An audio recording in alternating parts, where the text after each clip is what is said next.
अस्सलामु अलैकुम वरहमतुल्लाहि वबरकातुहु। अल्हम्दुलिल्लाहि रब्बिल आलमीन वस्सलातु वस्सलामु अला रसूलिल्लाहि व आलिहि व सहबिहि अजमाइन वमन तबिअहु व ताअहु बिद्दीन इला यौमिद्दीन। கண்ணியத்திற்கும் பெருமதிப்பிற்கும் உரிய எல்லாம் வல்ல அல்லாஹ்வின் நல்லடியார்களே, அல்லாஹுடைய பேரருளால் ஃபஜருடைய தொழுகையை ஜமாத்தோடு நிறைவேற்றிவிட்டு அவனுடைய ஆலயத்தில் அவனது மார்க்க செய்திகளை அறிந்து கொள்வதற்காக நாம் அனைவரும் ஒன்று திரண்டு இருக்கிறோம். இந்த நல்ல தருணத்தில் அல்லாஹ் ரப்புல் ஆலமீன் சில காரியங்களை ஈமான் கொண்ட மக்களுக்கு இம்மையில் தடை செய்து இருந்தாலும் தடை செய்த காரியங்களை நாளை மறுமையில் அல்லாஹ் இதே ஈமான் கொண்ட மக்களுக்கு தருவதாக வாக்குறுதி அளிக்கிறான். ஒரு சில தடைகள் இருக்கிறது, அது இம்மையிலும் தடை என்பதை போன்று மறுமையிலும் அது தடைதான். அதில் குறிப்பாக சொல்ல வேண்டுமென்றால் வெட்கம் ரீதியான காரியங்கள், மானக்கேடான காரியங்கள், இதை அல்லாஹ் இம்மையில் தடை செய்திருக்கிறான் என்பதை போன்றுதான் மறுமையிலும் அதை தடுத்திருக்கிறான். அல்லாஹ் திருமறை குர்ஆனில் சொல்கிறான், வஸவ்வஜ்னாஹும் பிஹூருன் ஈன். ஹூருன் ஈன்கள் என்று அழைக்கப்படுகிற சொர்க்க கன்னியர்களை அந்த சுவனவாசிகளுக்கு நாம் திருமணம் முடித்து வைப்போம் என்று அல்லாஹ் சொல்கிறான். உலகத்தில் எதை அல்லாஹ் தடுத்திருக்கிறான் என்றால், திருமணம் அல்லாத முறையில் இந்த காமத்தை அடைவதை, இந்த தாம்பத்தியத்தை அடைவதை எப்படி அல்லாஹ் தடுத்திருக்கிறானோ சொர்க்கத்திலும் அதை அல்லாஹ் தடுத்திருக்கிறான். சொர்க்கம்தான், அதனால் இங்கே திருமணம்லாம் கிடையாது, இஷ்டப்படி வாழலாம் என்ற விதத்தில் இல்லாமல் அங்கும் நிம்மதியாக இருக்கலாம், இன்பப்பட்ட வாழ்க்கையை பெற்றுக்கொள்ளலாம். ஆனால் அதை திருமணத்தின் வாயிலாகத்தான் பெற்றுக்கொள்ள முடியும். ஏன், அல்லாஹ்வை பொறுத்தவரை வெட்கக்கேடானவற்றை அல்லாஹ் ஒருபோதும் அதை அனுமதிக்க மாட்டான். அதை இம்மையிலும் அல்லாஹ் தடுத்திருக்கிறான், மறுமையிலும் தடுத்திருக்கிறான் என்ற செய்திகளை புரிந்து கொள்ளலாம். ஆனால் வேறு சில காரியங்களை நீங்கள் எடுத்துக்கொண்டால், இம்மையில் அல்லாஹ் தடை செய்திருக்கிறான், ஆனால் அது மறுமையில் இறை நம்பிக்கை கொண்டவர்களுக்கு ஒரு சிறப்பாக, ஒரு அனுமதியாக அல்லாஹ் வழங்கியிருக்கக்கூடிய சில ஹராமான நிகழ்வுகளை குறித்து நாம் அறிந்து கொள்ள இருக்கிறோம். முதலாவதாக அல்லாஹுடைய தூதர் அவர்கள் சொன்னார்கள், குல்லு முஸ்கிரில் ஹம்ர் வ குல்லு முஸ்கிரில் ஹராம். போதை தரக்கூடிய அனைத்துமே இறைவனால் மது என்று அறிவிப்பு செய்யப்படுகிறது. போதை தரக்கூடிய அனைத்துமே இறைவனால் தடை செய்யவும் படுகிறது. இந்த உலகத்தில் எதுவெல்லாம் மக்களை மழுங்கடிக்குமோ, மூளையை மழுங்கடிக்குமோ, போதையை ஏற்படுத்துமோ, அது மாத்திரை வடிவத்தில் வந்தாலும், ஊசி வடிவத்தில் வந்தாலும், அது குடிபான வடிவத்தில் வந்தாலும், சாப்பிடுகிற உணவு வடிவத்தில் வந்தாலும் சரி, போதை தரக்கூடிய அனைத்தையுமே அல்லாஹ் ஹராமாக்கி இருக்கிறான். அல்லாஹ் திருமறை குர்ஆனிலே சொல்கிறான், இன்னமல் ஹம்ரு வல் மைசிரு வல் அன்சாபு வல் அஸ்லாமு ரிஜ்ஸு மின் அமலி ஷைத்தான்.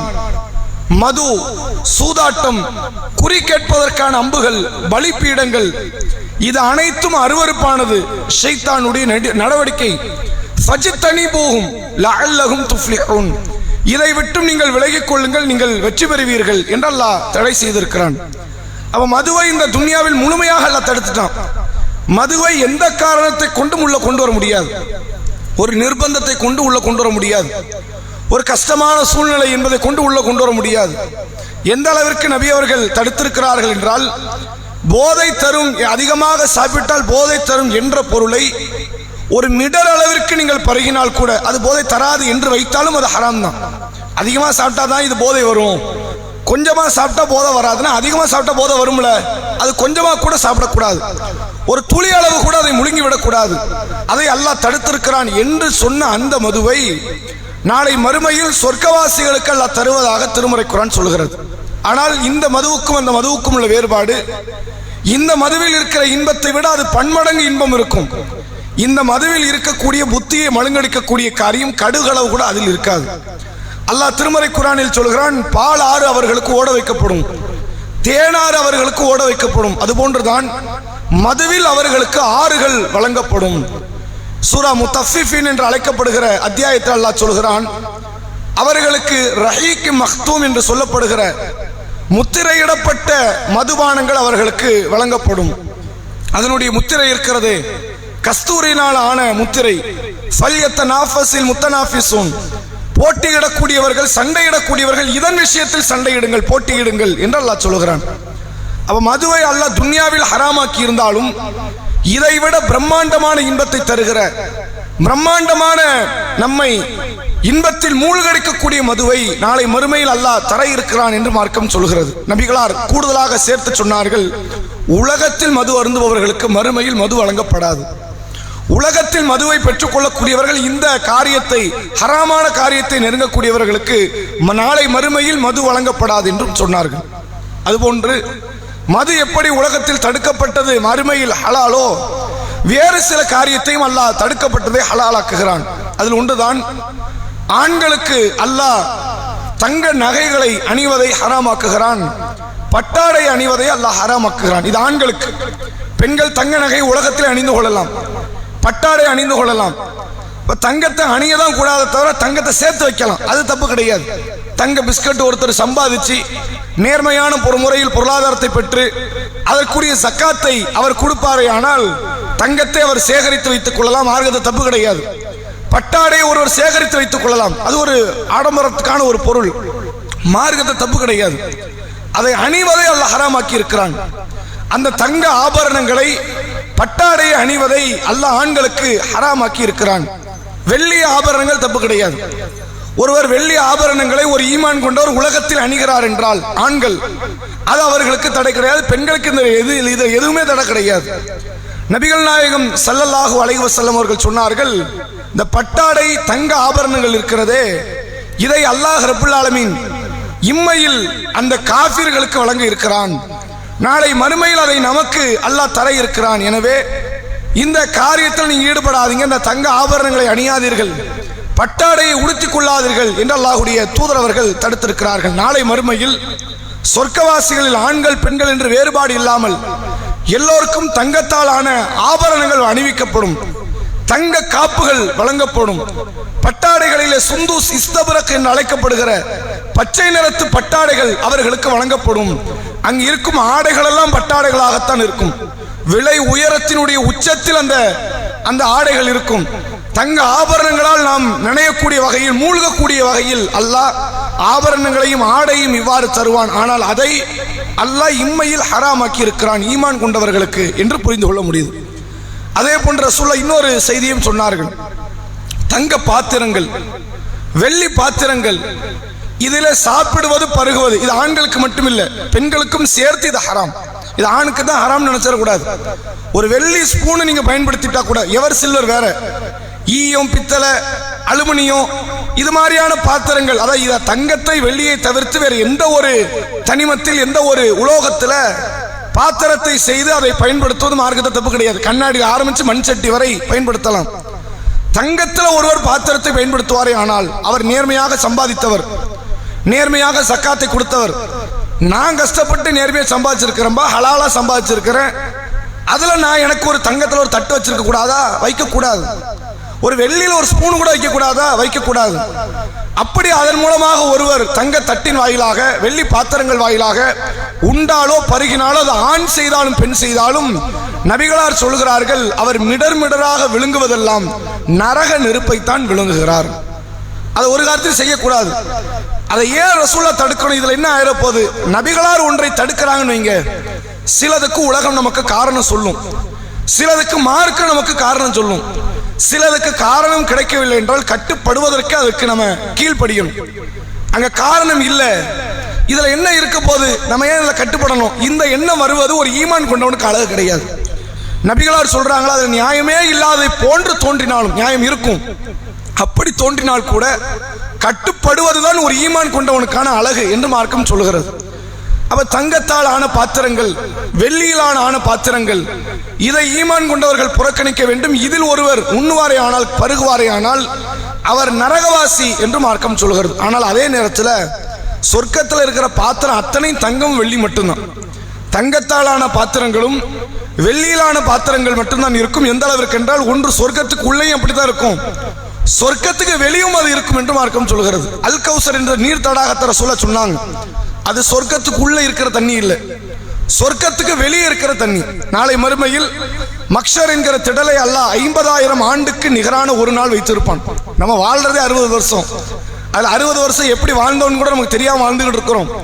50,000 வருடங்கள் அல்லாஹ் நிறுத்தி வைத்து தான் நம்மை விசாரிக்க போறான், முழு மனித குலத்தையும். அப்ப அல்லாஹ் அந்த சூரியனை தலைக்கருகில் வைத்திருக்கும் பொழுது மனிதர்களுக்கு தாகம் ஏற்படும் போது, குறிப்பாக ஈமான் கொண்டவர்களுடைய தாகத்தை தணிப்பதற்காக அல்லாஹ் இந்த நபிமார்களுக்கு வழங்கப்பட்ட நீர் தடாகத்திலிருந்து தண்ணீர் வழங்குவான். அதுல நம்முடைய தூதருக்கு கொடுக்கப்படுகிற நீர் தடாகம் அல் கௌசர். நபிகளார் சொன்னார்கள், அதை சுற்றி நட்சத்திரத்தினுடைய எண்ணிக்கை அளவிற்கு தங்கத்தாலான வெள்ளிகளால் ஆன பாத்திரங்கள் இருக்கும். சஹாபாக்களோ மற்ற ஈமான் கொண்ட மக்களோ வந்து அந்த பாத்திரத்தை பெற்று அதிலிருந்து தண்ணீரை பெற்றவர்கள் பருகுவார்கள். நபியும் எடுத்து கொடுப்பாங்க, அவங்களாம் வந்து எடுத்து குடிப்பார்கள் என்று மார்க்கம் சொல்கிறது. சொர்க்கத்துக்கு வெளியே என்ன இருக்கு? தங்க வெள்ளி பாத்திரம் இருக்கு. சொர்க்கத்துக்குள்ளேயும் இந்த தங்கத்தாலான வெள்ளியிலான இது அல்லாத வேறு வேறு பெரும் பெரும் வகையில் அவர்களுக்கு கோப்பைகளில் உணவுகள் வழங்கப்படும், குடிபானங்கள் வழங்கப்படும் என்று மார்க்கம் சொல்கிறது. அப்போ உலகத்தில் தடுக்கப்பட்டிருக்கிறது, அதை அல்லாஹ் என்ன செய்யறான்? மறுமையில் ஹலாலாக்குகிறான் என்ற செய்தியை பார்க்க முடிகிறது. எதுவெல்லாம் வெக்கங்கெட்ட காரியங்களோ, எதுவெல்லாம் மானம் கெட்ட செயல்களாக இஸ்லாம் சொல்கிறதோ, அது உலகத்தில் தடுக்கப்பட்டதை போன்று மறுமையிலும் தடைதான். அதுல மாற்றமே கிடையாது. ரசூலுல்லாஹ்வுடைய காலத்தில் மக்கா காஃபிர்கள் சில வெக்கங்கெட்ட காரியங்களை செய்தார்கள், மார்க்கத்தின் பேரில் செய்தார்கள். காபத்துல்லாவை நிர்வாணமாக தவாப் செய்தார்கள், வேற வேற காரியங்கள். தந்தையினுடைய மனைவி, தந்தை மனைவியில யாரு? இவங்களை பெத்த தாயின்னு உண்டு. இதெல்லாம் சாட்சிமார்கள், பெருமாமார்கள், பெரியம்மாமார்கள் உண்டு. தந்தையினுடைய வேற வேற மனைவிமார்கள். தந்தை மௌத்தாயிட்டாருன்னா தந்தையுடைய வியாபாரத்தை இவர்கள் பெறுவதை போன்று, தந்தை பொருளாதாரத்தை பெற மாதிரி தந்தை மனைவி இவங்க வச்சுக்குவாங்க. இவர்கள் பெற்றுக்கொள்வார்கள், அவர்களை திருமணம் முடித்து வாழ்வார்கள். இவனை பெத்த அம்மா மட்டும்தான் இவனுக்கு உம்மானு இவன் பார்ப்பான். வேற தந்தையோடு இருந்த தந்தையை திருமணம் முடித்த அத்தனை பேரையும் இவன் தனக்கு மனைவியாக பார்ப்பான்.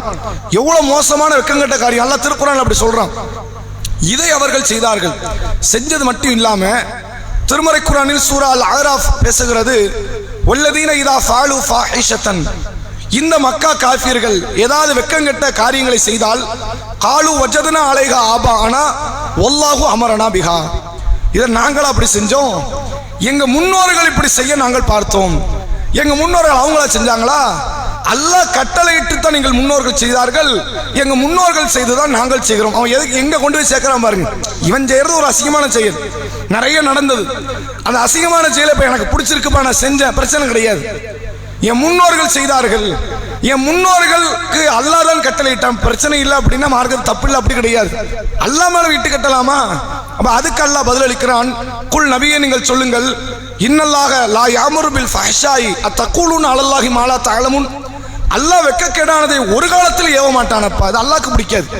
அல்லாஹ் வந்து இம்மையில மட்டும் தான் தடுத்திருக்கான்னு சொல்ல முடியாது, நினைக்க கூடாது. மறுமையிலும் அல்லாஹ் வெட்கக்கெட்ட காரியங்களை தடுத்திருக்கிறான்.